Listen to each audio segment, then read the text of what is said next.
দোস্ত সাম্প্রতিক সময়ে সাকিব খানের নামের আগে যুক্ত হয়েছে এক বিশেষ অভিভা, আর সেটি হলো মেগাস্টার। প্রযোজক পরিচালক থেকে শুরু করে অনেকেই এই ট্যাগেই সম্বোধন করেন সাকিব খানকে।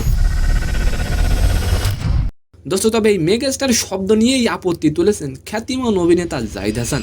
দোস্ত জাহিদ হাসান এক টকশোতে বলেন, একজন অভিনেতার আগে এমন মেগাস্টার জুড়ে দেওয়া হয়তো ব্যক্তিকে বড় করে তোলে, কিন্তু ইন্ডাস্ট্রির বাকিদের ছোট করে তোলে।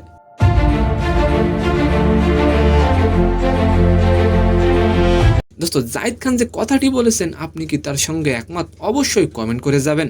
এবারের ঈদে সিনেমার বাজারে এবারও আলোচনায় ছিল সাকিব খানের তাণ্ডব সিনেমা, তবে চমক হয়ে উঠেছে জাহিদ হাসানের উৎসব সিনেমা।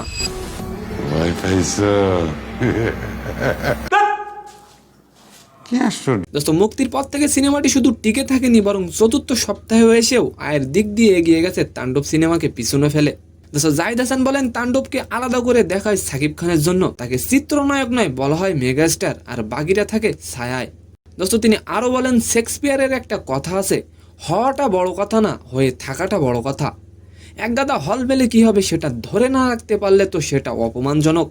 তাই আমাদের সবার বিনয়ী হওয়া উচিত। তো সম্মানিত দর্শক, আজকের ভিডিওটি কেমন লাগলো অবশ্যই কমেন্ট বক্সে জানাবেন, আর ভিডিওটি যদি ভালো লাগে অবশ্যই একটি লাইক দিয়ে আমাদের চ্যানেলটিকে সাবস্ক্রাইব করে দিবেন। ধন্যবাদ।